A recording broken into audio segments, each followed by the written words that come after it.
everyone, and welcome back to the English Shooting live stream. Of course, we do this every single week, 7:30 p.m. UK time here on the English Shooting channel. I will, of course, as always, be your host, Callum, this evening. We're going to be covering a number of topics throughout the past week, and of course, all you regulars will know it's an interactive stream, so get involved. If you've got an opinion on something, then have it heard. If you've got any questions or topics you want to bring up, then please use that chat box and get them through, and we'll try and answer as many as possible, or even bring up any topics that you want to discuss in more detail. Of course, please do not forget to hit that like button.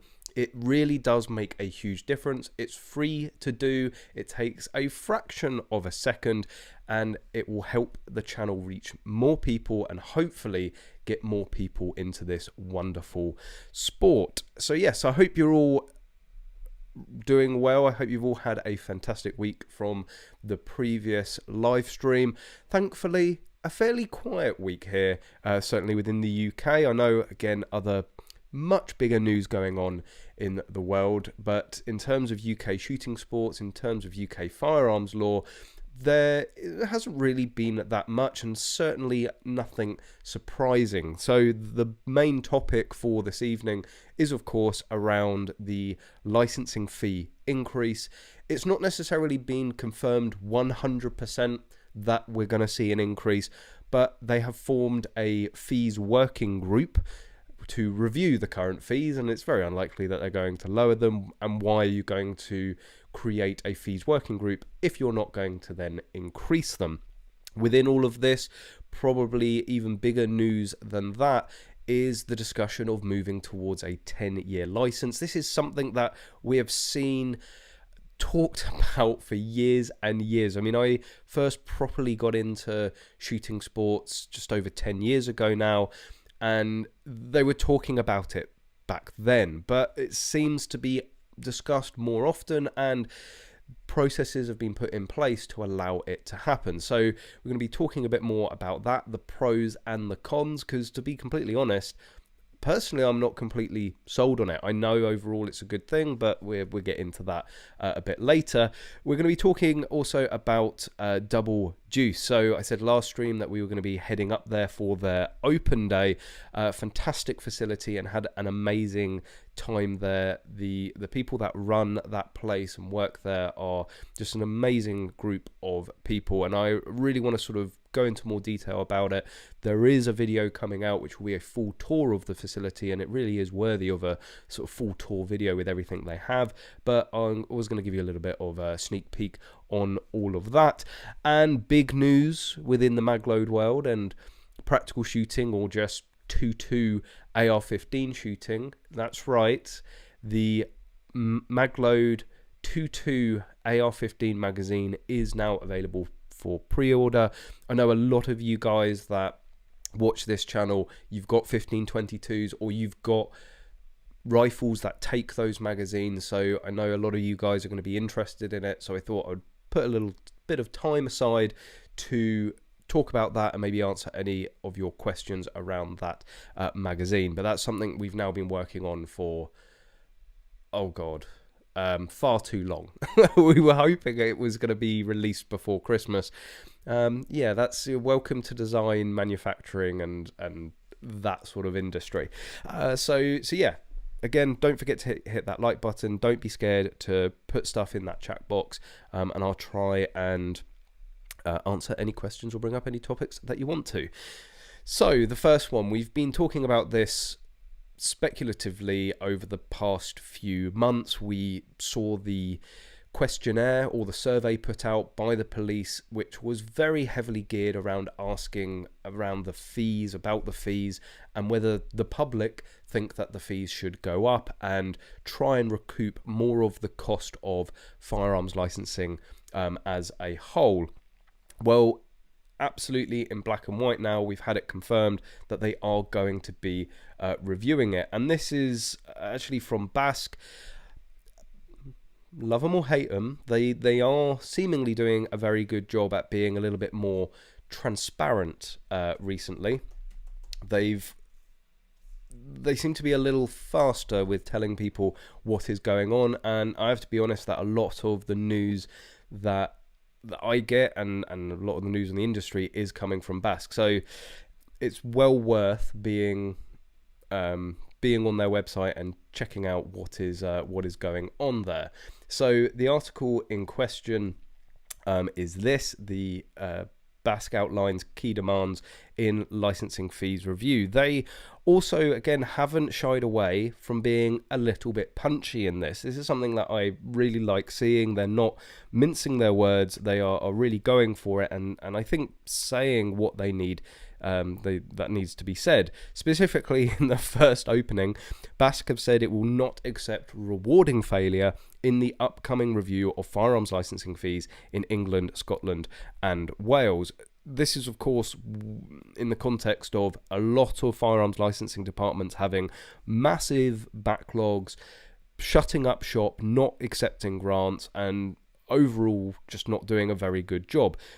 Not all of the licensing departments, which is why it's so frustrating that some can do it and some others can't, and BASC actually touched on that as well. But they're basically saying that, look, the fact that you're not doing your job doesn't mean you can ask for a load of more money, because there's obviously something fundamentally broken within some firearm licensing departments, and that's what needs fixing, and just throwing money at the problem isn't necessarily going to solve it. So it's launched by the Home Office, and it's the Fees Working Group, which has representatives from BASC and the British Shooting Sports Council. Just as a little bit of a refresh, the British Shooting Sports Council, the BSSC, is effectively the sort of government representation of shooting sports within the UK. So this is a group that meets up, that has representatives from all of the major associations and organizations. They sort of come to a usually unanimous voice and will then present that directly to government in a unified manner. A very interesting, I won't go into too much detail with it, but we had a visitor recently. If they're watching, thanks. They do watch the streams occasionally. A very interesting point that I'll sideline onto in a minute about a benefit of how the structure of these organizations actually can help us. But anyway, these are the members of the BSSC. A lot of these associations and organizations you are going to know about. Obviously the big sporting, you've got the CPSA, the NRA, the NSRA, the UK PSA, you've got the Gun Trade Association there, of course BASC is on it, Countryside Alliance, even the 50 cal, even though it's a smaller association, they're on there, obviously representing the big boys within our sport. So that is who is going to have a say on this and help steer it, hopefully, within the right direction. So increasing the fees, I think I've made it pretty clear over the past few months that personally I'm not against it. I don't see it as a backdoor ban. I don't see it as sort of weaponizing it against the community. At the end of the day, the cost of things go up. The cost of living goes up. If you filled up a car within the last few days, you're going to know all about that. Inflation is rising steeply at the moment, which means the cost of everything goes up. As it's stated within the article, the last fee review was back in 2014. Luckily, the Bank of England has a brilliant inflation calculator. So speaking specifically about a coterminous certificate, that's both a shotgun and a firearm certificate. There's a whole video on that on the channel if you want to learn a little bit more. But it's like the most expensive certificate that you can go for. It's currently at £90. That was set back in 2014, which in 2001, okay, we're a year behind, but that's gone up £17, an average inflation of 2.5% per year. So in terms of increasing the fees, we haven't had it for 6-7 years, and based on inflation alone, it should be going up to £17. The fact that it takes them 6 or 7 years, and I think it was even longer than that previously, to do the review and up it, again, I don't think we can argue that much about maybe going above £107.22, because if you take maybe a predicted average of where inflation's going to be over the next 5 to 10 years, if you set a middle ground at £120, £125, then yes, to begin with, that's an above inflation increase, but over time it's going to balance out and level out. So this is where I think it's these sorts of regions. So I'm going to put it out there and say, I mean, £100 would be a nice round number, but 110, 115, 120 pound, I don't think we can complain about at all. I think that's completely justified. That's in line with inflation, and obviously covering future inflation. It's if they decide to go really silly with it, and this is what we're ultimately worried about. This is what a lot of people have been talking about, and the words full cost recovery has been coming up quite a lot. We touched on this again last week when we were talking about the fees, and actually the Gun Control Network for once gave a little bit of useful information. So the police say it costs them, the cost to them processing application for a gun license is £200. That was actually a few years ago, so I think they came around £250. They sort of extrapolated it to about £250 is the sort of average estimated cost to the police to process it. Now, I know there's a load of people that say actually this is for public protection, public safety. We don't ask to have to go through the certification process. We don't ask to jump through all these hoops. So you're imposing it, therefore you have to pay it. So don't come off after us for the full cost recovery. I still think for at £90 over a 5-year period, and of course to renew it is cheaper. To offer more, to increase the fees and cover more of the cost, it is going to put us in a better position. It is going to remove one of the biggest arguments and consistent arguments that we've had. Shooting costs the taxpayer. We all know that's a load of bollocks anyway, because just in taxes alone, in VAT on the guns and ammunition that we purchase, on the VAT on game days or a clay day easily covers the cost to the taxpayer. But yeah, £250 I think is probably the absolute maximum that they could justify going to, and I don't think that's necessarily justified entirely. Yes, the benefits of covering the full cost, we can turn around and go, what else don't you like? Of course, they're going to find something. It won't just be, you're a cost to the taxpayer anymore. It will be, all guns are bad, aren't they? They'll just move back to that generic one. But £250 is really the absolute maximum cap, I think, the actual cost. But again, I still think it should be subsidised, just like the police subsidise football matches by attending there and providing security. There has to be some give and take. So I think reasonably, let's say anywhere between say £110 to £120 easily justified. Even if it's £150, I think okay, they're still subsidising it to an extent. But I think if we start getting into the £250 and above, that's when it's going to start taking the piss. If they double, triple, quadruple the fee, that's when I think it's going to be completely unreasonable, and that's where I think we can kick up a little bit of a stink and say this is a backdoor ban. This is making it significantly more expensive. This is going to prevent people from taking up this sport, which ultimately a lot of people in these positions really want. But use that chat box. Let me know what you think about the fee increase, where you think it would be reasonable to go for. I've sort of laid out as much of the facts as possible. And yeah, it'd be good to get a bit of an acid test from you guys about where your heads are. Again, nothing firm at the moment in terms of when we're likely to find out anything more. Well, the first meeting has been scheduled, I believe it said for April at some point. I'm scrambling to try and find it within the article. It's somewhere I found it before the stream. It was there. I'm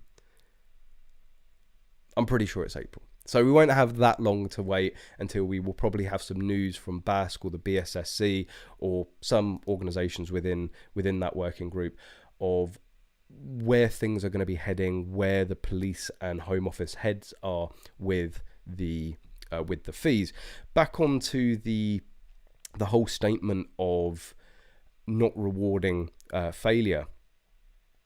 BASC, this statement here, again, not really pulling any punches and really laying it out as they should.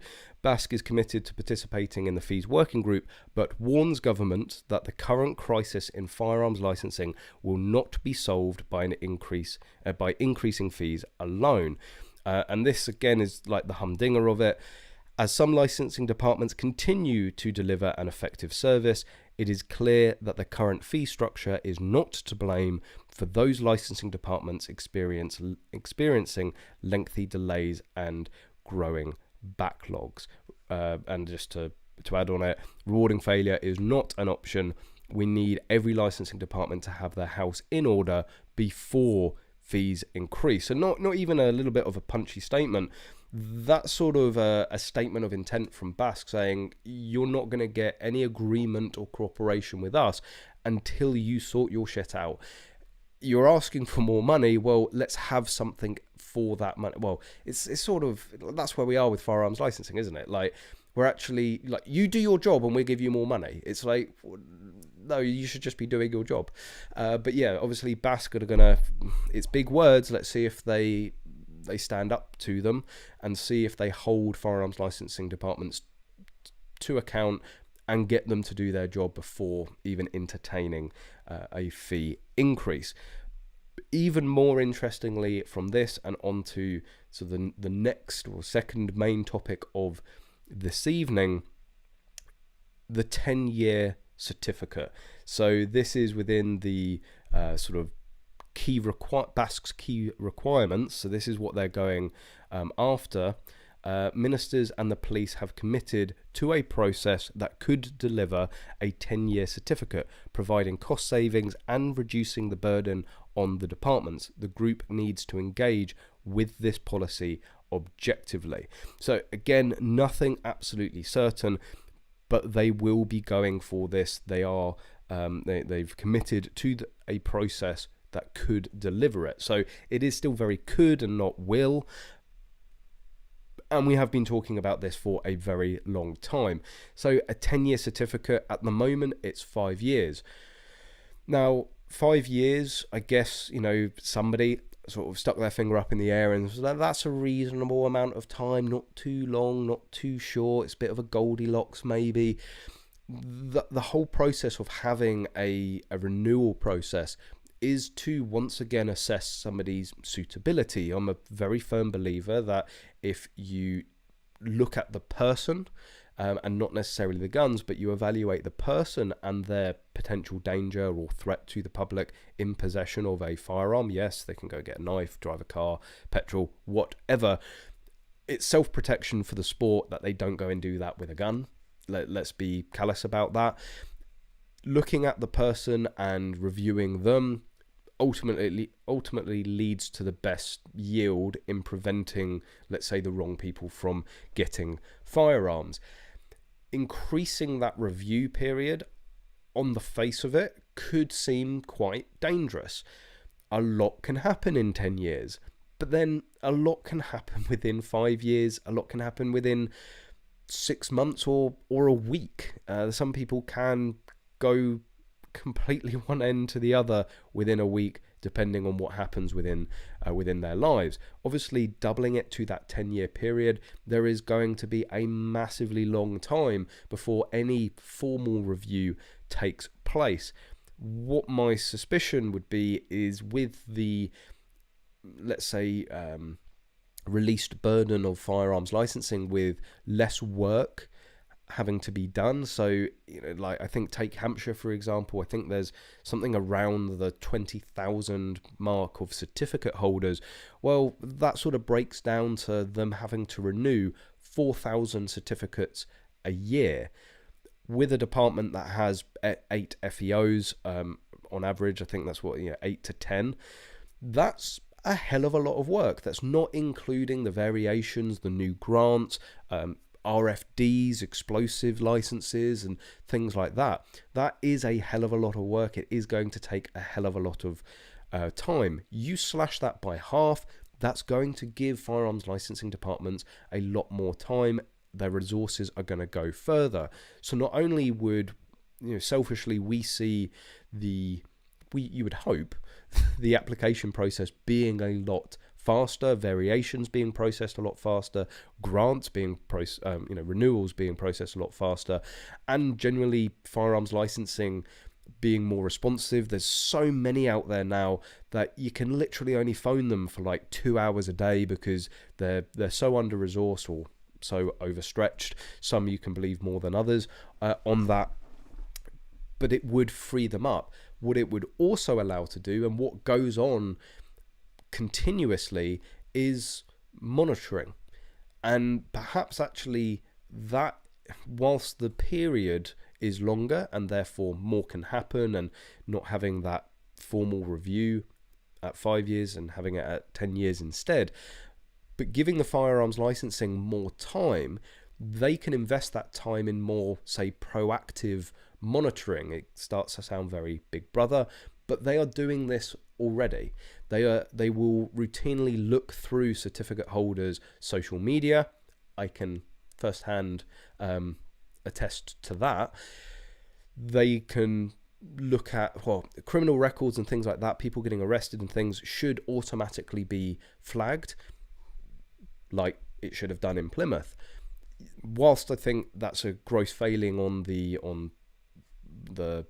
Devon and Cornwall firearms licensing, this necessarily wouldn't have prevented it. But if they had more time to look more closely in these red flags, if they had more time to evaluate any potential concerns or ongoing concerns with certificate holders, perhaps they would pick up more, because at the end of the day, it is still currently 5 years. That is a massive amount of time. So there has to be some level of proactive monitoring and constant review that firearms licensing can do. If they've got more time to do it, then perhaps they can be more effective at potentially flagging when somebody is then no longer suitable. So I really can look at it both ways. I think on the whole, overall, it will be beneficial. We will see more efficient and more effective firearms licensing. And I think overall as well, the risk to the public isn't necessarily going to be increased before it. Actually, moreover, as just explained, probably is going to increase public safety in terms of reviewing certificate holders. Again, use that chat box. Let me know what you think. Put your thoughts in there. It'd be good to see where your guys head on that as well. On that note, Truth Junkie, I can't see a 10-year certificate happening. Anything can happen to a human in 10 years, just not practical. Again, absolutely, but anything can happen in 5 years, anything can happen in a year. And this is why, my own sort of reasoning of saying increasing it to 10 years could be dangerous because more can happen in that period. Well, where do you stop with that? A lot can happen in 5, a lot can happen in 1, a lot can happen within a month. You can use it on a reverse to actually decrease it. Funnily enough, tying a 10-year certificate into a fee increase would actually be sort of like a double whammy for us. Or not double whammy, it would be, or it would sort of be like the cherry on top. Yes, our licensing fee increases. Let's say they do double it, right? They double it to £180 and we go, you bastards. But then they double the period. So, that 180 quid is covering a 10-year period. Well, effectively, you're paying the same amount, just more upfront. So it would work very well for the, I think, the community as a whole. Whether they're going to go for it, it's very odd when the Home Office and the police start suggesting things that are beneficial for the shooting community. You're like, well, hang on a minute, where's the trap here, right? What are we not seeing? You're offering something to us. There must be a catch somewhere. But of course, it does massively help them. It does decrease costs massively to them, and I think helps them out. So it is very much a mutual thing. James Dean, a very intellectual input there. 10-year certificate is stupid. Expand on it. Tell me why you think it's stupid. It should be for life. They have address on the PNC. A lifetime certificate, again, the thing is, you would absolutely have to have continuous monitoring if it was a lifetime certificate. And again, it starts to get very Big Brother, because where do you stop with that continuous monitoring? Do you have a look at a shooter's social media profile every week, every month, or every day if you're me?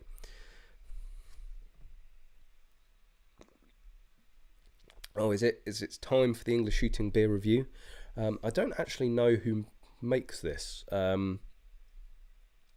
Empress Premium British Pale Ale. It's quite a nice sort of fruity light beer for this evening. I've finally managed to get rid of all the evil Brewdog, so I'm now going to be on, I think, more crafty beer. I feel bad calling Brewdog a craft beer now. It's just too mainstream. I don't want to sort of out myself as a beer hipster or anything, but it's not crafty enough anymore. You want to go to more independence. Tony Victor, most of us think we will remain fit to hold a firearm for many years, and most of us are right, but it only takes one, as we see every now and then. Absolutely. And this is, it sounds like an own goal, saying no, it should stay at 5 years, or maybe even talk about a 3-year certificate. It sounds crazy even suggesting that, but at the end of the day, when a certificate holder does something bad, it reflects negatively. Okay, we've sort of managed to dodge it. It's yet to be seen, but mostly dodge it so far with Plymouth. The public's sort of target was very much firearms licensing and the police. They were very, very quick to sort of see where the massive failures were, and that took a little bit of heat off of the shooting community. But ultimately, headlines of legal gun owner kills people is not good for the sport. So, it would be interesting to see the statistics or the predictions on it. How much more likely you are to prevent something like that by having a 3-year certificate, or a 5-year as opposed to a 10-year, because ultimately, yes, it's a pain having to do it more regularly, doing your renewals. Yes, it's more cost, but if it does prevent people, or at least increases the chance of preventing people from using their certificates and legally owned firearms, from going and doing something like that, or detecting that they're likely to go and do something like that, that is far more beneficial to the shooting community than saving a bit of money or a little bit of less aggro, filling in some more paperwork more frequently. The more events like Plymouth happen, regardless of how much of a cock-up it was by the Firearms Licensing Department of Devon and Cornwall, the more things that happen like that, it's only going to increase the pressure to ban firearms, increase the pressure to suppress this sport, and cause damage to it. So it's a very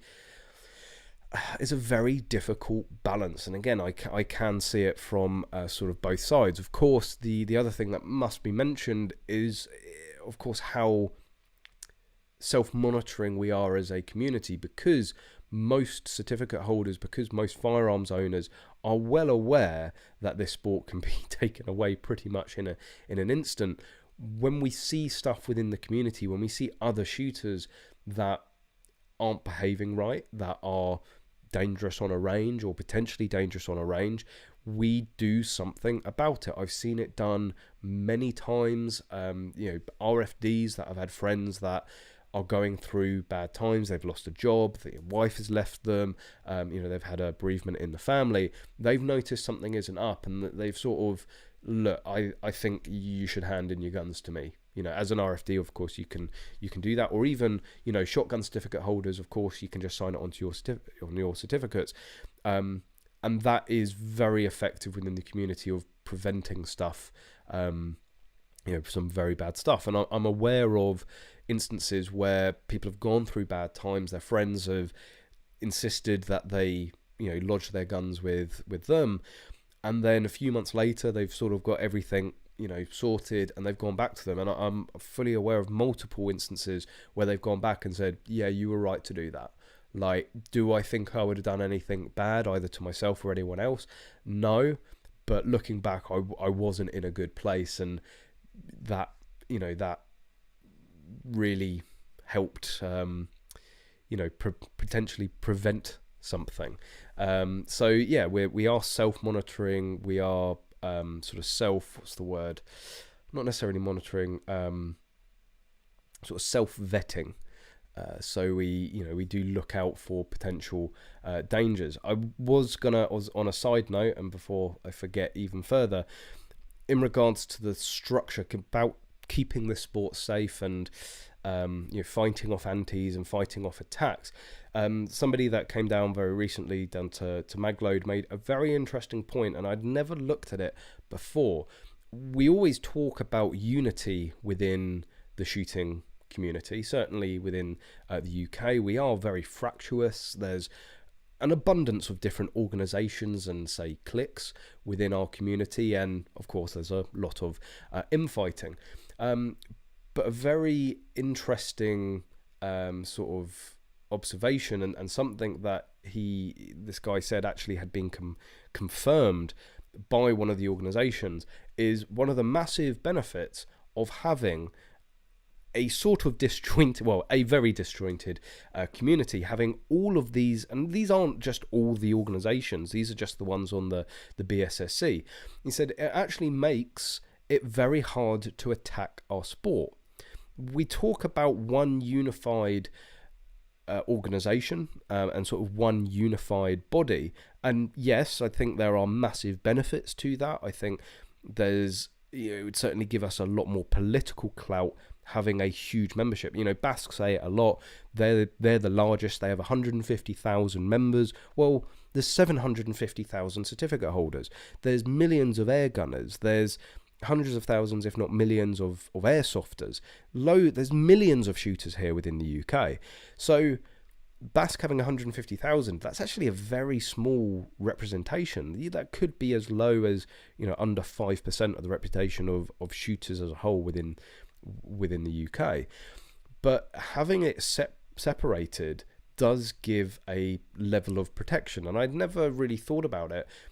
The antis, it's very hard to attack multiple organizations, because the multiple organizations have their own PR people, they have their own legal teams, and they're able to fight off on their own. They are established associations or organizations. They can deal with stuff on their own.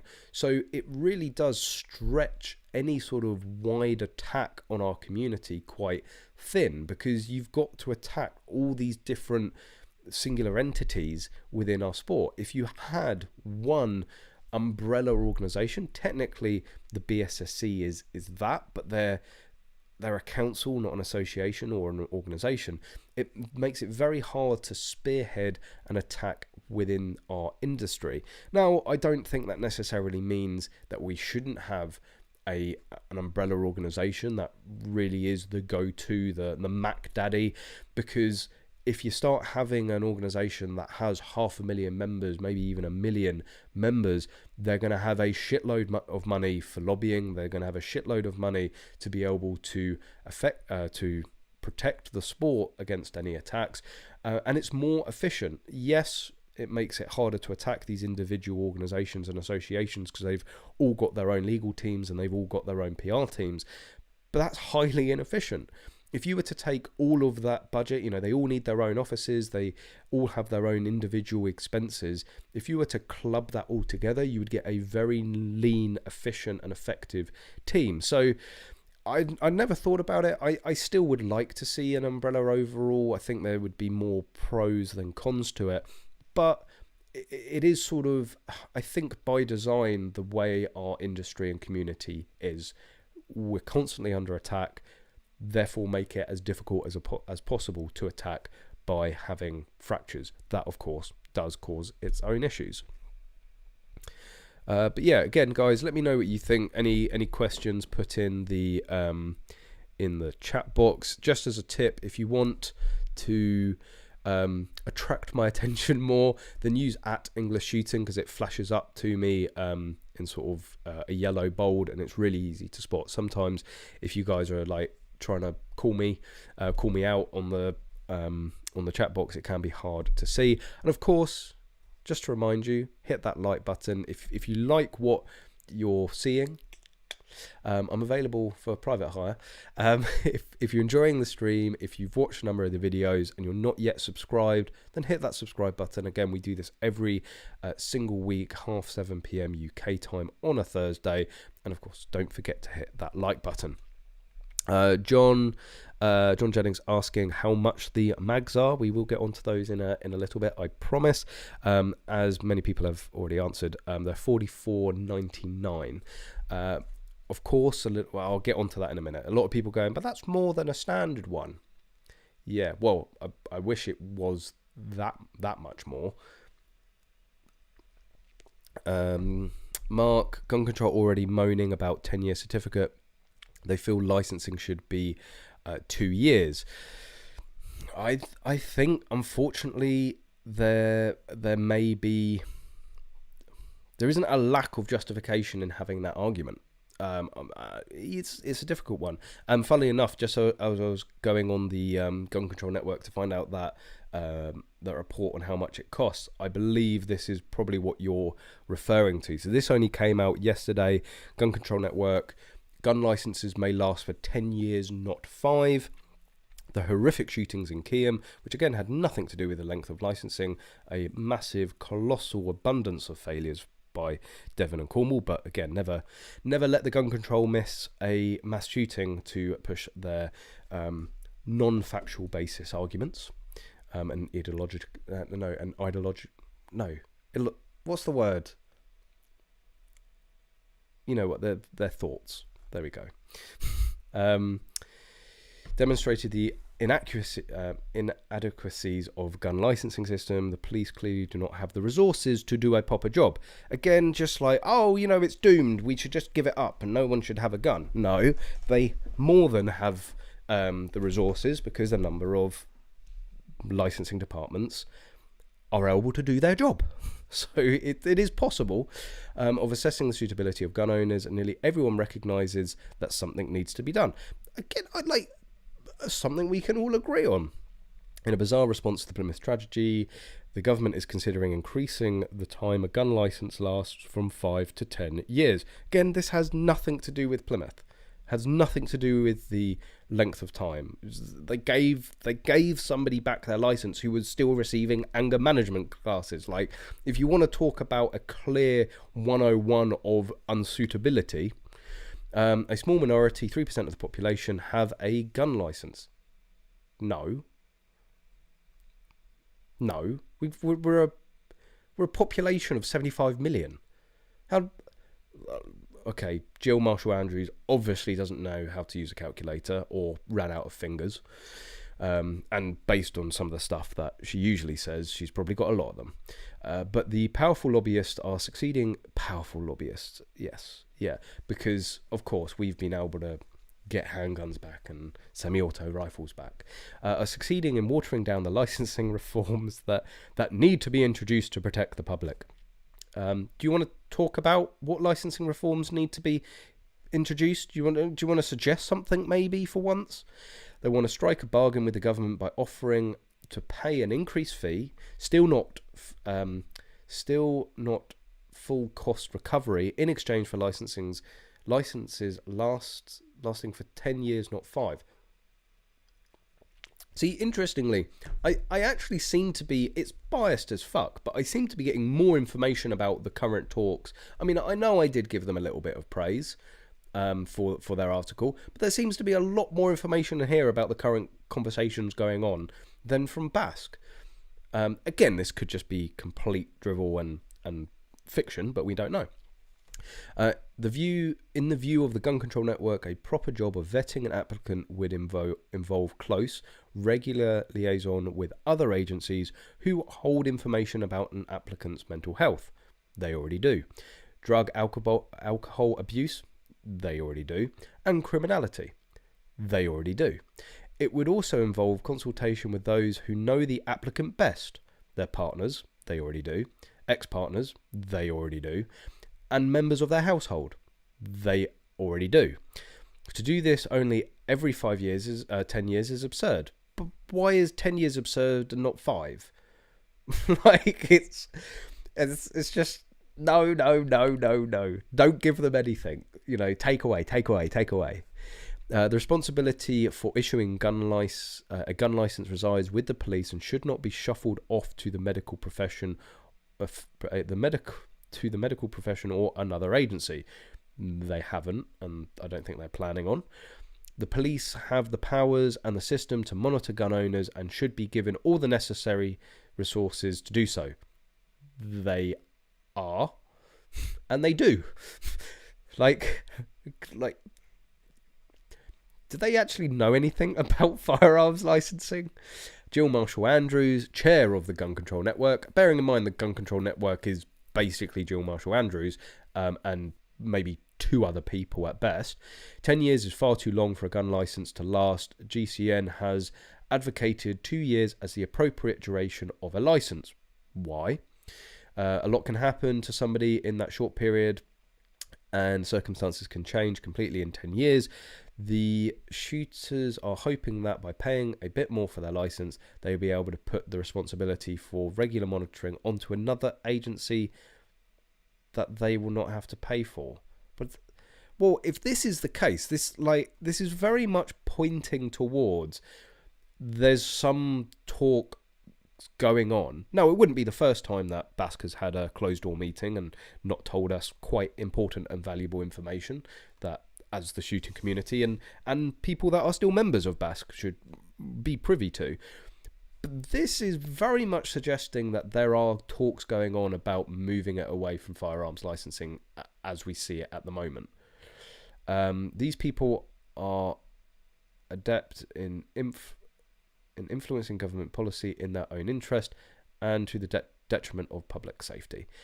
Very few facts there, very few suggestions other than 2 years. Well, why?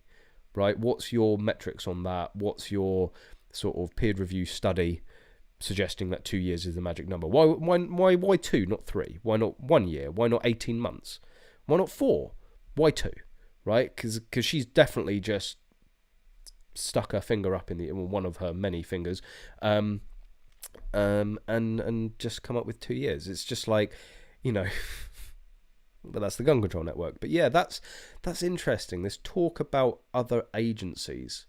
They've mentioned it there, or another agency onto another agency. It just, there might be something given away with that. Whether BASC are pushing for that, whether the police or Home Office are pushing for that. Again, we've talked many times about having a centralised firearms licensing system.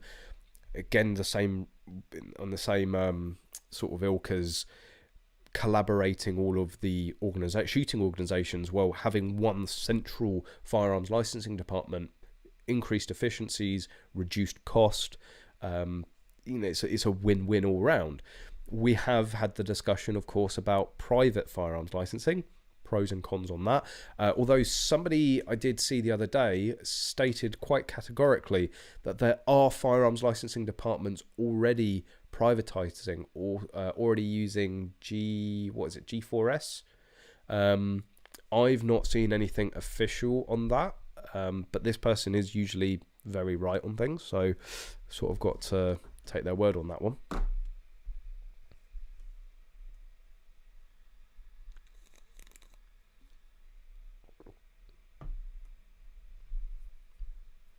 If they made it a 10-year license, then that could double the price of grant renewal, and we wouldn't have lost anything. Well, yeah, I made that point.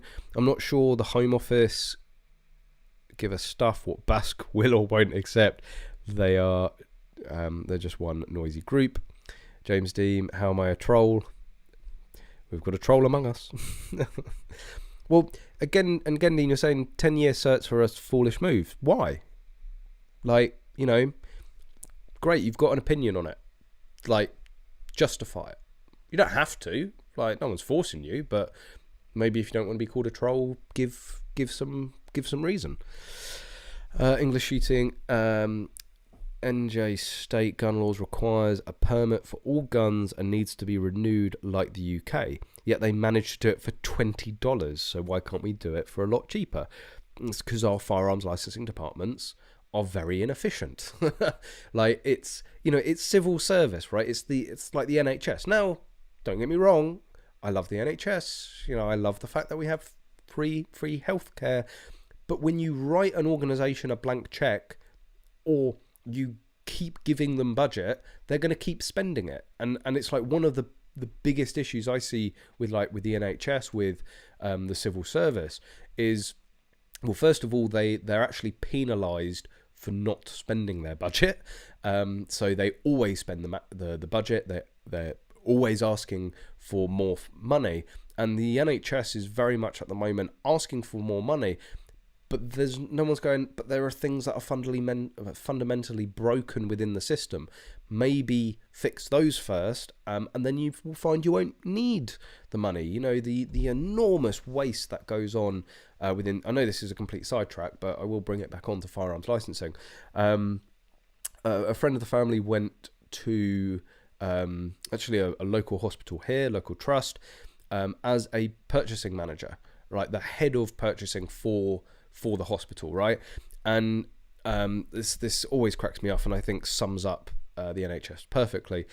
On one item that they used, he could save the trust £1 million a year. And he was only in this job like a few weeks, but within those few weeks, identified this one item could save the trust £1 million a year by switching suppliers. What was he told? No, we can't switch suppliers. Why? Because we've always used them. So he quit. You know, it's like, well, if you're not going to let me do my fucking job, you know, I'm here to, you know, save you money and buy better for you guys. Nah, we sort of like it how it was. Well, then carry on, right? And that was one item in one trust they could save £1 million on. What other waste is going on out there? And I think that is very much what we're seeing, not necessarily saving £1 million on one item, but that's what we're seeing in some of these firearms licensing departments. It's actually... it comes down to the management. Then they're not being managed effectively. Maybe in certain firearms licensing departments, the people in charge don't have the relevant knowledge and skill or even experience. And it's not just about knowledge within firearms, although you would think that was a sort of prerequisite of becoming a head of a firearms licensing department, but managerial skills. You know, there seems to be a lot of firearms licensing departments where FEOs and even the head of the departments they're sort of like a semi-retirement plan, right? They've usually gone into the police for a very long time, and it's like, right, bump up your pension a little bit more, have an office desk, and chill out in firearms licensing for a few years before you cash in your massive pension. And I don't know, there's just been a lot of examples that I've been made aware of where you do have to question, well, actually, are they qualified to be doing that? Like, what is their experience that qualifies to do them? It's just like, well, I've been in the police, I know about guns, I've seen a gun once. And I think that could potentially be the main issue. The fact that there's no performance measurements for firearms licensing, this is something that has been touched on before. I think BASC is actually pushing quite heavily towards that. If you don't have any performance measurements, then you can't say that someone's doing a shit job, so they're just going to get away with doing a shit job. You don't even know if they're doing a shit job. They are, right? They go, oh, actually, I'm not being assessed, so fuck it. Sit here and have a beer. On that note, there we go. I've just qualified for a firearms licensing department. So it's, yeah, I think that is the fundamental issue. better management, potentially better trained, more experienced people within the job, and a sort of a clear framework for doing that to increase the efficiencies, because if you increase the efficiencies, you need to spend less money.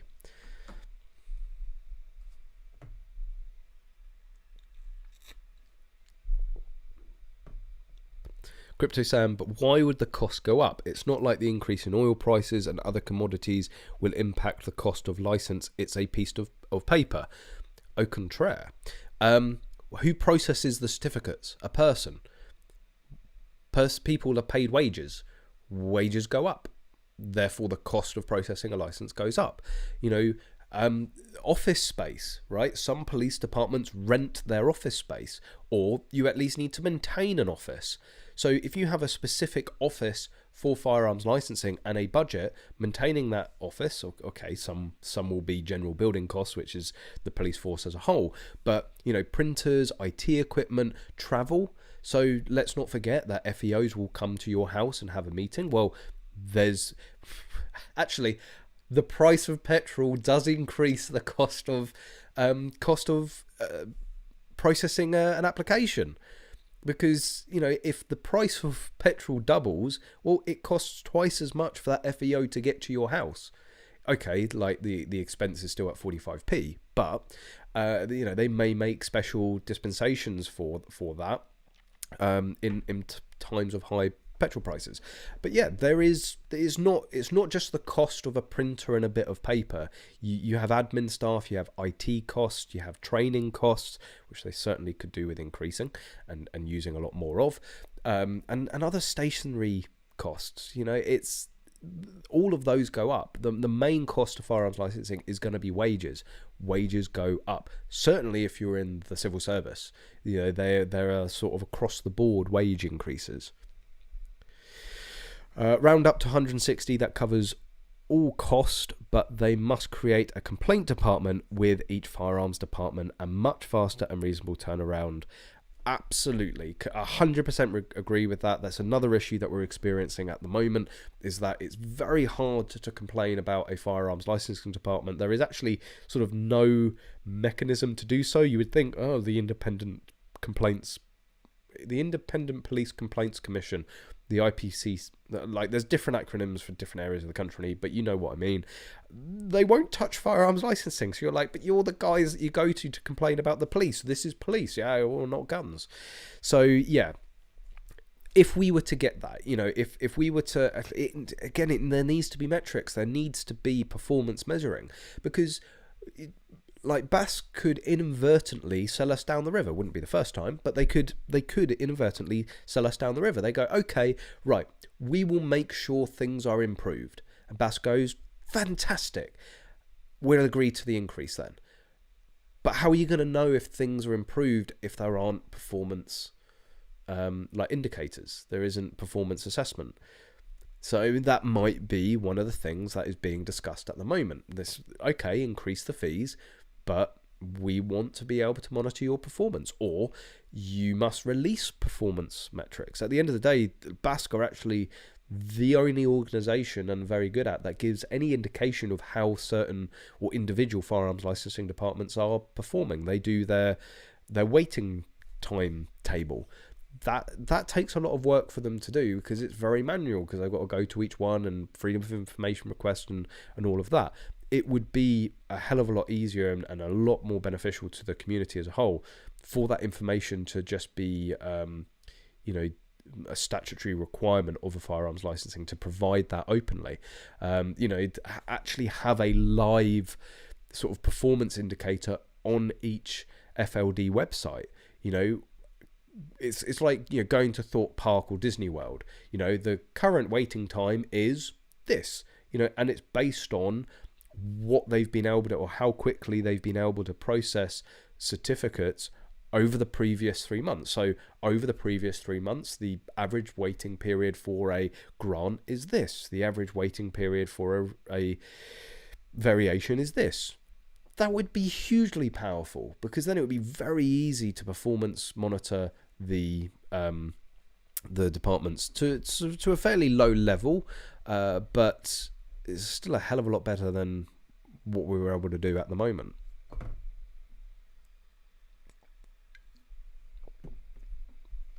Fees should only cover the cost of licensing, not firearms enforcement. I don't think it does. I don't think within that £250 they're talking about firearms enforcement. I think they're very much just talking about the cost of processing a certificate. Again, you know, an interview with your FEO can take 2 hours sometimes. And depending, I mean, where Hampshire Firearms Licensing Department is compared to where I live, it's about a 45-minute hour journey. So, you know, and that's if they don't get stuck in traffic. So if it takes them an hour to get to me and then they spend 2 hours here and then it's an hour to go back to the office, that's over half a working day gone. So, you know, what is the cost of that? I don't know what FLD, FEOs are paid. I'm just going to literally pluck a number out of the air of 25k. I could be massively off on that, but let's divide that by 52, divided by 5, £100 a day, right? So just an FEO coming to hugely noddy, but just an FEO coming to visit you, that's 50 quid. Just in wages. You know, 45p a mile. Let's say it's a 50-mile round trip. 25. Well, no, the way things are going at them. Like, no, 25 quid. No, 20 quid. 20 quid. 20 quid in expenses on fuel. So you're up to 70 quid. Just, that is right. I think so. Anyway, it's getting late. 70 quid just for the FEO to come out, right? That's, never mind the time it takes to request all of the background checks, liaising with your GP. You know, there's a lot to it. So, you know, just in those two actions alone, 70 quid. You know, they've then got to spend time, you know, reaching out to your references. What else do they have to do?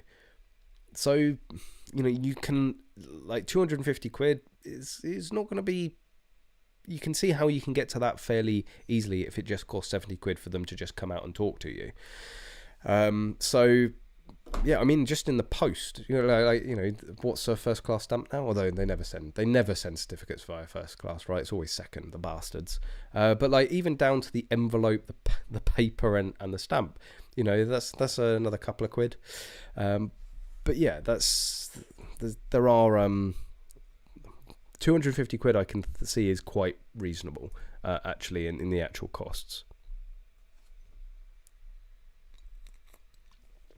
Should be 150 quid tops, but I don't agree with any increase. We are taxpayers. Yep, again, I do get that argument. I think it does weaken us, our counter argument, a little bit. Sean Miller, 10 years certificate, great idea. 10-year certificate with a 5-year check. That would be potentially a, you know, not... So what about like a mandatory variation at 5 years? That would be cool, wouldn't it? If we've come up to your mandatory variation, what would you like? Oh, well, thank you for asking. Lots. Yeah, 5 years. So maybe not having a full review or full renewal at 5 years and having an interim. Again, would free up resources, not necessarily, again, increase risk to the public. Get rid of variations and make it an SGC. Yes, of course, you know, we can easily have the conversation of what else they could do to increase efficiency and reduce workload. Just having one unified certificate would do that overnight. Just, again, I'm a firm believer in licensing the person, not the gun. So if they're suitable to have an FAC, then really they should be able to own anything. Right, no gun is any more dangerous than the next. Like, look, the Plymouth shooting took place with a restricted 2+1 pump action. Right, and people can go and do this sort of stuff with pretty much any gun.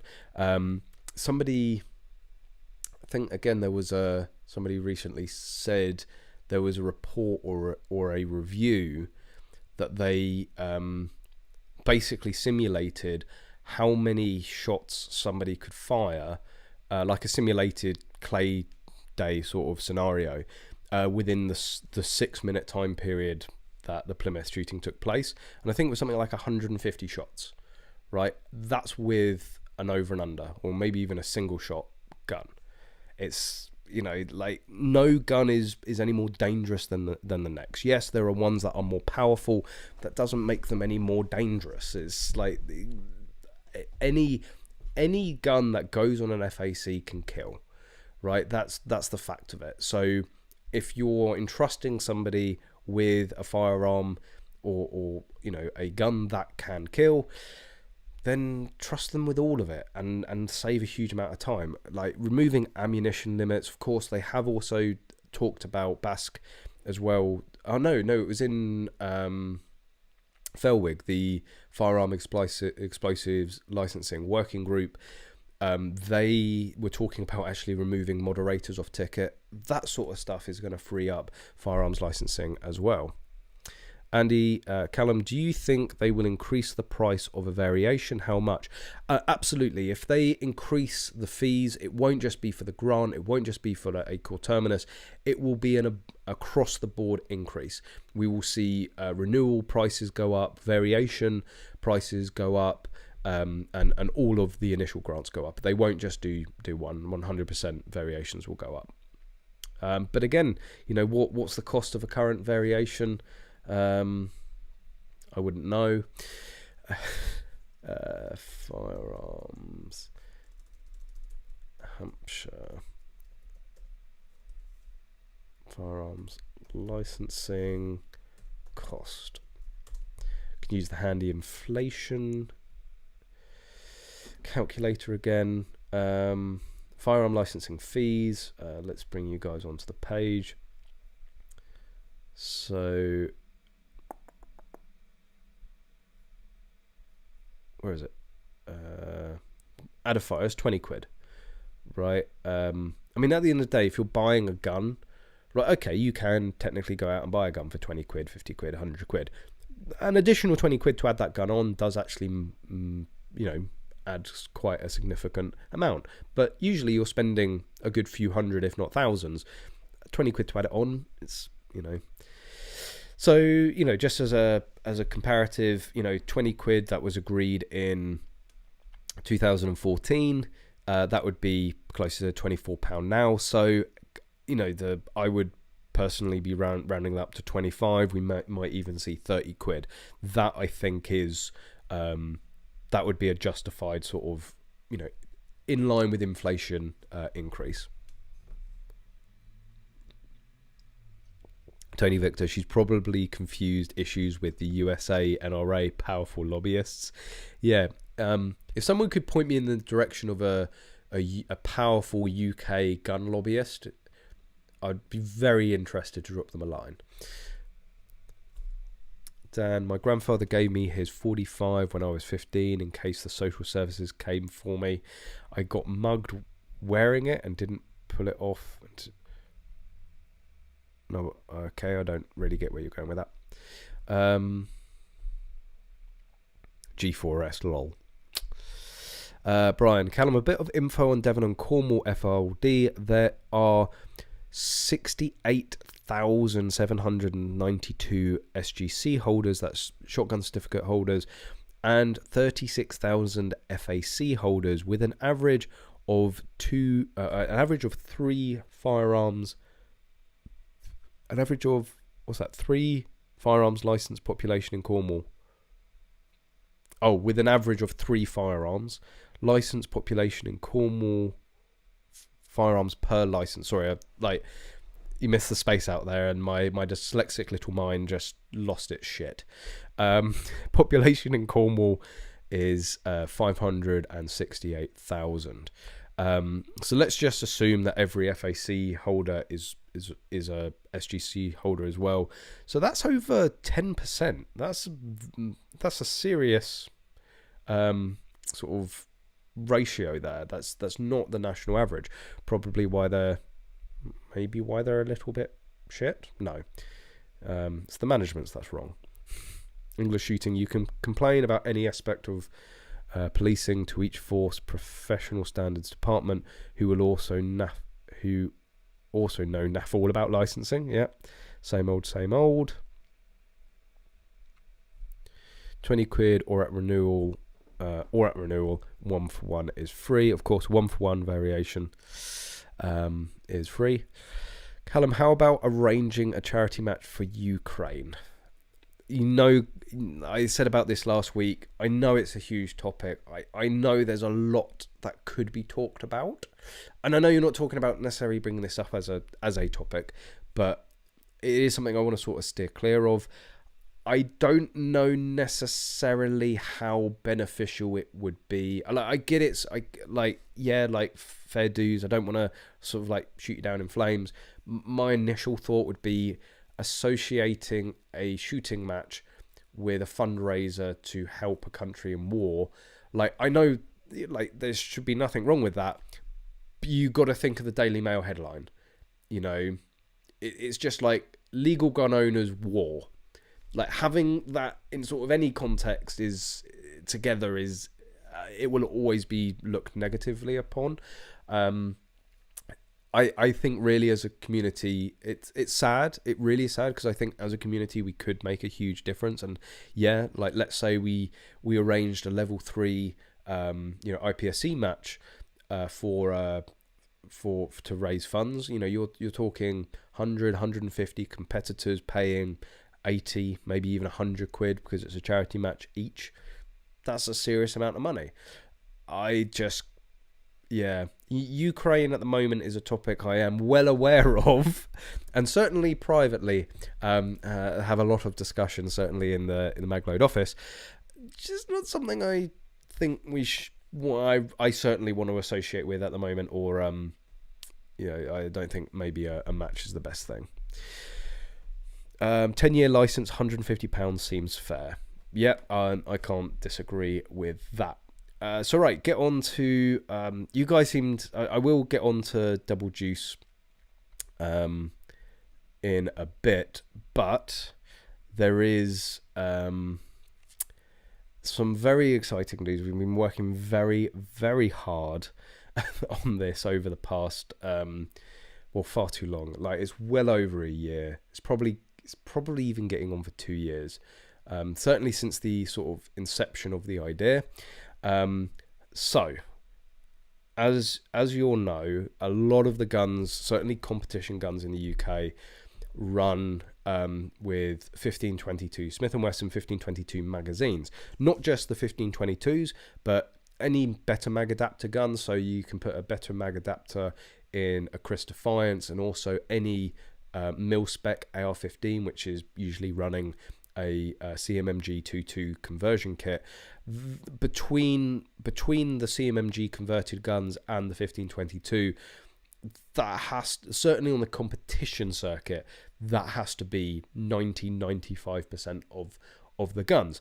And the 1522 magazine is very well tested. It is, for all intents and purposes, an incredibly reliable bit of kit. But not only have the quality of them have been diminishing over the past few years, but you have this issue with this the rounds going sky high. I did a video on this a while back on the channel. Basically, you know, they're polymer feed lips. They wear over time, and not only are they particularly thin, but what we've seen more recently within the last year or two is the lips are coming as standard thinner and thinner and thinner. We've also had a number of fitment issues. A lot, you know, I remember when I first got my 1522, the mags just fell out of there like they were buttered. And now we're seeing more and more new guns where people are having to bed them in. They're having to sand down the mags, sand in the mag wells, and to get them moving. And it's nothing to do with the Magload competition magwell. That's what we initially, oh shit, like maybe something has gone out of tolerance with our products. No, nothing to do with it. Just the guns themselves and the magazines just seem to be drifting tolerance, and they're drifting very much in the wrong direction. With them being so popular, and it was more a need for us combined with the fact that the 15-22 magazines are getting more and more expensive. They're getting harder and harder to get hold of.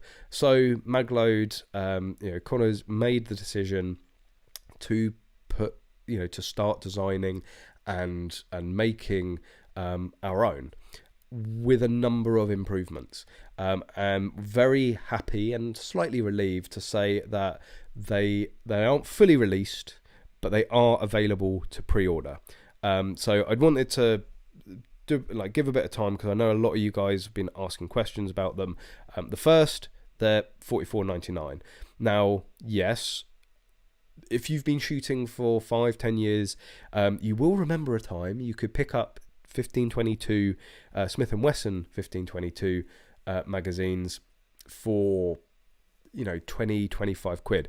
Those days are long gone. The average price is around sort of 30-35 quid now, and more commonly we're seeing 35 to even 45 pounds being asked. The reason that we are more than confident in 44.99, 45 quid, is because it is a 32 round magazine. Again, a very popular addition to a lot of people's 15-22 magazines is putting on one of our +6 extensions. They on their own, I think, what are they? They're 20. I should really know how much they are. 20. I think it's 3 for 75 or 3 for 70, and I think individually they're like £26. So you've got your now £35 magazine, or let's say 30 quid magazine, and then you go and spend 20-25 quid on an extension. Well, you're at 55 quid, 60 quid quite easily to get it up to, and that's 31 rounds. Little secret, it's officially 32 rounds, but you can get 33 in there. So it's actually a saving. If you're going to increase the capacity of your mags, you will end up saving money going for this. It is still polymer construction. Unfortunately, we don't have any more photos at the moment because it's only just for pre-order. Yes, it's polymer, but it is a particular blend that is a harder wearing polymer than the current magazines that everyone's using, and the lips are significantly wider. So there is a hell of a lot more wear there. They will last a hell of a lot longer. Also, and they are injection molded. These won't be 3D printed. These are going to be fully injection molded. And I'm actually, we haven't put this out, and it's I don't think it was meant to go out, but I'm going to show you anyway because it's just a cool video. So this was, God, where was it? I'm trying to think which chat group it was in. Here we go. You want to talk about product testing. This is so some of you will recognize this. This is Magload HQ. So this is drop testing a mag.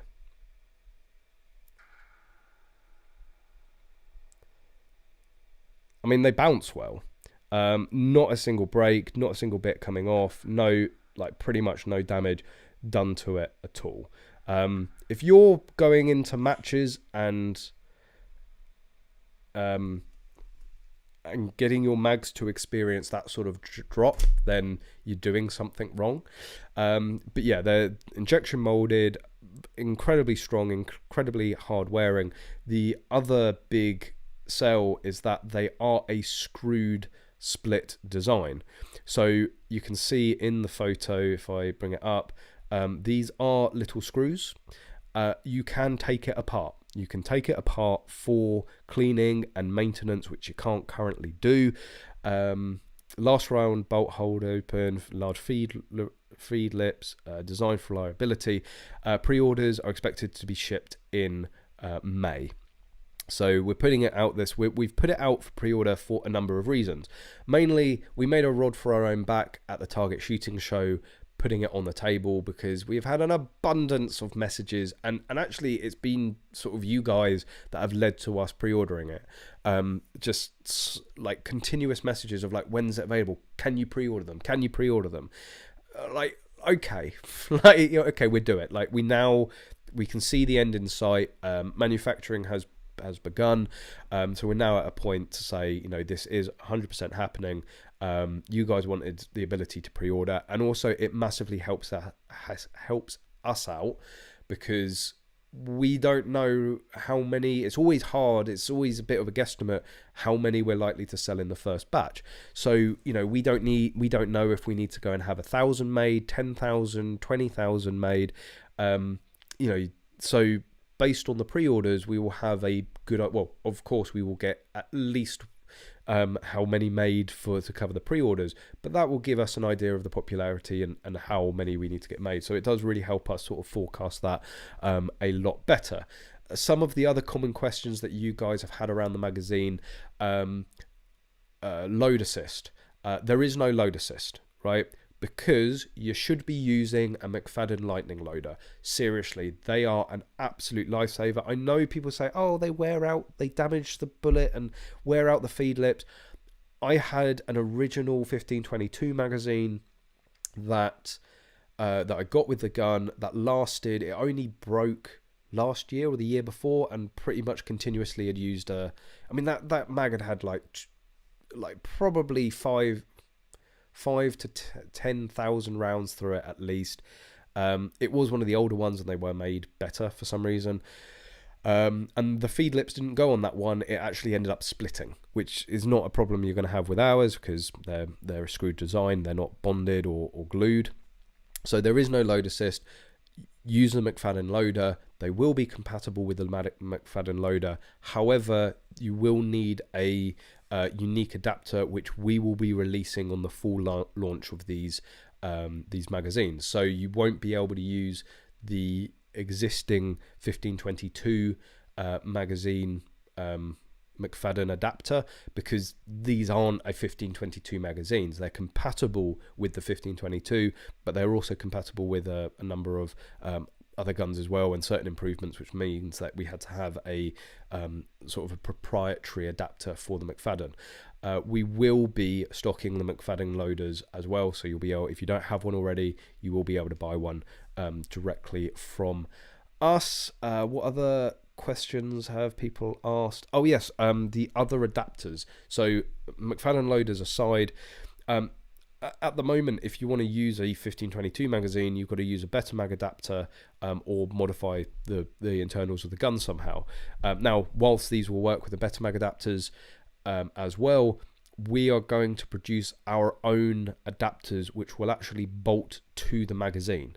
So you don't have to have... the thing is, the better mag adapters are great, but they do introduce some reliability issues. There's just some inherent niggles with them.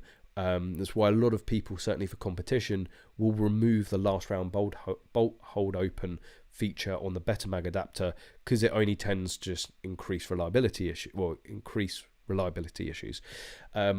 So we will be doing our own adapters, which will bolt straight to the magazine, so you can strip more out of the guns and use it directly with that. So eventually you'll be able to use these in the Tippmann, the Chris Defiance, and all mil-spec rifles. Yeah, let me know if there's anything else you'd like to know about it. I'll happily answer any of your questions. Andy, do they come with a load assist? Answered that. Do they work with speed loaders? Answered that. Can they be hand loaded, or do you have to use a mechanical loader? So, okay, slightly different question. Whilst there is no load assist, you can still hand load them. It's not an impossibility. Again, I would still recommend getting a McFadden loader, so much easier.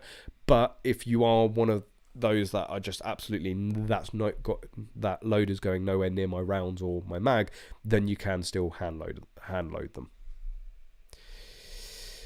Do you make or plan to make metal mags? Is that overkill 422? This was something that was discussed with this magazine. Metal feed lips and all that. It's a cost balance, unfortunately. And for us, the most effective way, and to keep the costs of the magazines down, polymer, injection molded polymer was the best route to take. Obviously, we needed to address the feed lip issue with the previous mags that people use, and we've done that. So these mags will have a lifetime warranty. Our lifetime warranty, if you read the small print, is down to manufacturing defects. Now, magazines are a consumable part, right? So we will give a lifetime warranty. If one breaks, of course, we will replace it. We always go above and beyond with our warranty, and people that have somehow managed to break our stuff, you'll know that we are very good at just no quibble, like let us know what's broken, tell us how it's been done so we can learn from it, and we'll correct it, we'll send you something out. So if they break, if there is a malfunction with the mag, then of course we will absolutely replace it, we will warranty it. But if you come to us 10 years down the line and you've put, I don't know, you know, tens of thousands of rounds through it, and you say, oh, it's worn out, we're gonna go, yeah, mags do that. You know, it's just like a barrel, right? You shoot through a barrel enough, you'll wear out the barrel. That's not a warranty thing, that is wear and tear. Obviously there will be a reasonable time period. You know, if you put 5 rounds through it and something happens with the feed lips, then we will sort you out. But yeah, don't, like, I want to make it perfectly clear that the main aim with this was to bring out mags that, you know, currently some of the 1522 mags, they like wear out after 2,000 or 3,000 rounds, which is just not acceptable at all. So, you know, our main focus was to make something that you get value for money for, you will get the use out of it. But at the end of the day, it is still a consumable. There will still be wear and tear like you get on anything else with your gun. No, Tom, no. I've just shown you. I've shown you. We've specifically Froome tested this this magazine. For those of you that don't know, people, it only tends to happen at Froome. Like, seriously, I think the only time this happens is at Froome. Let's say there's a few individuals out there that has a habit of breaking our stuff in a very consistent pattern, and it's disproportionate. We've sold thousands of extension bases. It's always 3 people that tend to break them. Personally, I think their method of yeet the magazine out of the gun has something to do with it. But yes, drop testing was a big part of the design of this. They're Froome proof, right? I'll go out and say it. But yeah, no, we do really appreciate your guys' interest in this. Again, we do make the main motivator for us was creating a magazine for us, because we were sick and tired of the ones we were using going to shit so quickly and being so hard to get. To get these are 100% made in the UK, right? So in terms of supply issues, like, okay, you can even have UK supply issues. It won't be a case of waiting for batches to come in from America like we currently have to do. That was a big thing for us. So we are hoping, we're not just hoping, our goal and aim is to make sure that these are always in stock. So at the end of the day, if you don't have a magazine, if your magazine wears out and you don't have one, you can't then shoot your gun, right? It's sort of a fundamental part of your rifle, right? So we don't want people having that little niggle in the back going, oh, my magazines are wearing out. Do I risk that one? Do I take that one that's had maybe, you know, a few too many rounds through it, and I've had a couple of, and you take it into a match, you get that malfunction, and then it writes off your match. I mean, both Connors and I have sort of experienced it firsthand. Connors definitely experienced it firsthand. I got that jam, I got that issue in a match. Fortunately, my sort of routine and procedure in those instances didn't cost me a huge amount of time, but could have, I think, at least dropped me down a place or 2 in the standings. You know, Connors, it ruined his match because he has a different process or procedure for clearing jams, and the magazine just absolutely fucked him. So we don't want that at all. We don't want anyone to experience that and be worried about that happening and having to use mags that you wouldn't ordinarily use because you can't get them. We want it to be a very steady, solid supply of these so that you can always count on us. Happy, you're 100% right. 108 people watching and only 90 likes. Hit that like button. Make me feel good. It's more of a flick than a yeet. I've seen the videos, Tom. And then you throw in the kick as well. You've got the flick, yeet, kick down to a T. Whatever happened to Only Guns? Well, the guy that's in charge of it stopped updating it. Let's have a look. Only Guns. I bet you it's the same one as before. Yeah, it is. So if Captain Crack's about, yes, that is actually his username. Don't ask. If you'd like to update it, and I'll show it again. Last week was 200 some. We actually, I think we almost broke the 300 mark last week. The topic makes a huge difference, right? And you know, a topic on, you know, something being banned, obviously a lot of people get their backs up. Like the 10-year certificate thing, it's like, yeah, we've talked about that. You know, it's technically nothing new, but obviously we've seen some development on it. But yeah, I'm still more than happy with you 100 plus of you fine fellows and ladies. I hope there's a few ladies. I'm sorry I am taken. Sorry to disappoint you and break it to you. But yes, I'm more than happy with all of you guys here. Just on a big recommendation, if you get the chance to go to this range, 100% do it. Even as an FAC holder, it's like we need more places like this. So some of you, if you don't already follow English Shooting on Facebook, please head over and go and give that a like. I should really just put it in the it's more like Captain Slack. That needs to be updated in Discord. 100% someone needs to change his username to Captain Slack. Let me, unfortunately I need to do it on this one. Page not found? What are you talking about, Facebook? Sorry, I just need to log into Facebook for some reason. Oh Jesus, don't do this to me now. Oh. Nope, I can't. Oh no, can I trick it? English Shooting Facebook. Anyway, I'll get to the thing that I'm getting to in a sec, but I should be better with putting, here we go, putting links out there. So this is the direct link to the English Shooting Facebook page.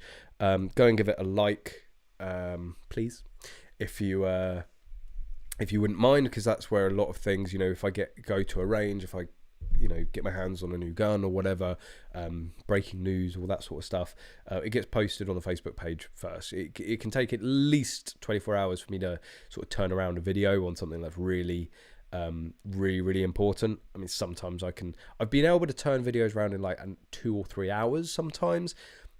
Usually I end up saying the wrong things in those. I like to take a bit of time nowadays. I've learned from my lessons. But you guys would have seen, potentially if you're on the Facebook page, the visit to the Double Juice firing range. So it is just I say just, it's an industrial estate just outside north of Birmingham. But what they've done inside, and this is consistent. There's four ranges in total, and I think it's something like 20 bays in total. So there was this one upstairs. I believe this was I'll show you a video in a minute of this system. So this is for like private areas and members, I think, so like private parties. This is one of the public ranges. and then there's another range to the side of this. So these are all like pay and play people. They've literally just walked off the street using the mini rifle exemption, gone and bought some ammo, and there's guns there for them to use. This is the clubhouse, so if you remember, you can go up and chill up here. Some pool, so you don't necessarily just have to be throwing lead down range.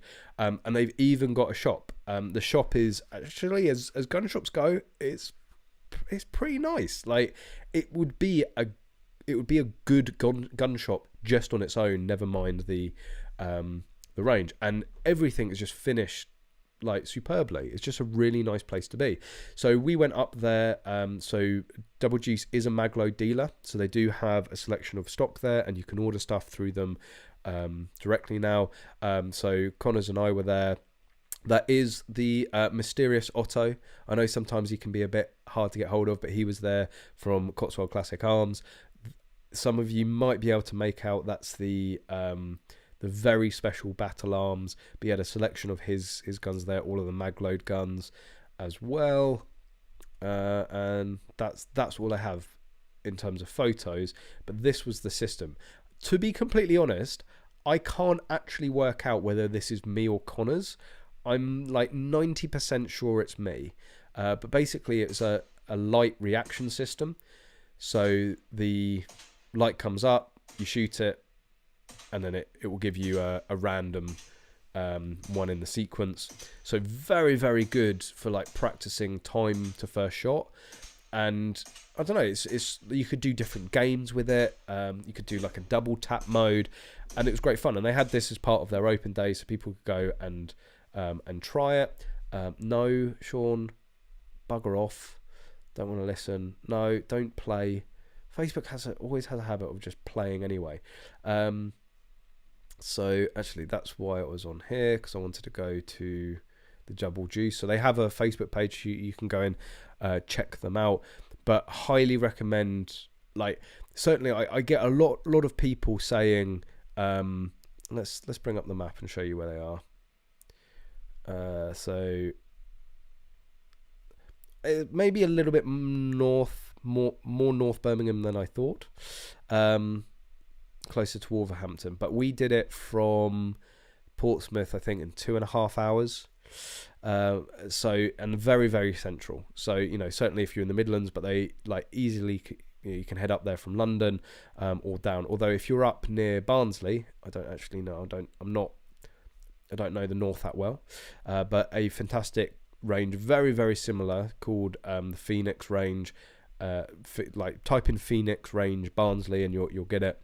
But one of the things, obviously, I'm very passionate about getting new people into the sport. Just as a side note, Cozzy, refund from Silverstone is in, and I'm proud member of Bradford. Cheers, dude, beer on me. Thank you very much. Appreciate your support.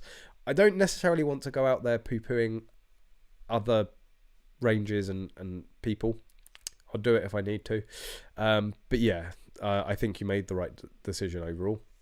But yeah, I'm passionate about attracting people into this sport. But one of the hurdles is, like, once you find the sport, it's like, well, then you've got to find a club. And a lot of clubs can be very insular, very, secretive, for a lack of a better word, and they don't like publicizing it. So it's incredibly hard to find them. And unfortunately, I get a lot of people, and this isn't all clubs, but I do get a number of messages going, look, I joined this club and they just obviously don't like young shooters. They certainly don't like practical. They very much want to do this and nothing else, and I don't feel very welcome. Can you recommend another club? And I can recommend loads of great clubs, Double Juice being one of them. But aside from finding yourself a club, if you are interested in trying shooting, you don't want to join a club, you don't want to go for the certificate straight away, no obligation, just try it out, then like head up to Double Juice 100%. They've got a selection of guns. It wasn't just the 2.2s. They had some 9mm guns there. They had some I think this was because they turned it into a Home Office approved club open day, but they had a selection of guns, not just 2.2s for people to shoot, and people had massive smiles.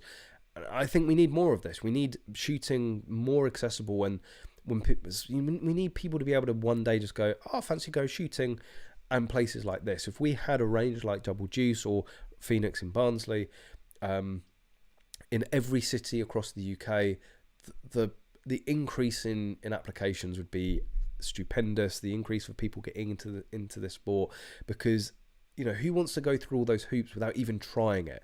And it can sometimes be a bit of a mission just even going and trying it. Well, not if you go to Double Juice. So just wanted to give a big thank you to the whole team. They're incredibly welcoming, an incredibly professional bunch as well, and I think they're all doing a fantastic job at representing this sport and introducing new people to it. So they've got their pay and play, and they've also got a Home Office approved club range. So I think it was like a 10 laner, maybe more, and it was like a good 25 by 20. Well, probably even further than 25, because we actually did like a mini rifle stage there as well. So yeah, fantastic bunch of people, really welcoming. You can go there, try it out, join their club, get your FAC. It's really like the full shebang. Again, you can do this also at Phoenix in Barnsley. So yeah, go and check them out. If you're watching this and you're like, I've been wanting to try shooting for the first time, it's worth the trip. Whether it's 20 minutes away or it's 2 hours away, you will come away from there with a massive smile. So yeah, big thank you to those guys. I'm planning on going. I don't know why it took me so long to go there. I've been saying for years that I needed to go up there and try it. And just as a side note, a lot of people, I think they're their main shooting package, it's like £50 for 100 rounds. Now, a lot of people's going to go, that's extortionate. I'm an FAC holder and I can go and buy rounds for this much. Well, yeah, you're an FAC holder. You've got your own guns, right? Or you're a full club member, so you can buy it from, this is a experience centre. Like if you go on a stag do clay shoot, you won't be paying 35p a clay, I can assure you. So, I don't think the cost is unreasonable at all. It's the pay and play is to a very different market. That's not meant to be for FAC holders or regular shooters. That is for people that can literally rock up in their car, bring a couple of mates, pay their 50 quid and go and get their hands on some guns. And I think overall with the service that's delivered, fantastic value for money. And there certainly wasn't a shortage of people willing to pay that to give it a go. And that also gives me a lot of hope of how popular shooting actually is, and how actually a lot of people do want to go and try it and get their hands on a gun for the first time. Yes, a high percentage. I think I was hoping Callum would say about a high percentage. Oh, Bryce, so that's 18% of the population of Devon and Cornwall that have a certificate. I mean, I would say Devon and Cornwall sounds like the place to go to. No, I think actually Hampshire's better, much better at the moment. Stupid question, but are the open days available to the general public? Absolutely, but you don't need to go to Double Juice on an open day. It's open every day. It was just they had a specific open day to say, look, they were celebrating 5 years being in business, so they were just having like a general open day. It's like Magload. Like we had an open day at some point. We had an open day a few months back. We're a shop, right? We have general opening hours. You can come down to Magload at any time during those opening hours, and someone will be there. You can also, by appointment, book outside of those hours. So if you want to come late on an evening, if you want to come at a weekend, then you can, but it's just we can't guarantee we'll be there, so it has to be appointment only. Double Juice, you can just turn up. You don't need to phone, you don't need to book. As long as they're open, you can turn up and get your hands on a gun. So but yeah, their open day was fully open to the public, but they're fully open to the public every single day of the week. I'll just answer, what are their opening hours? Let me just give it a quick Google.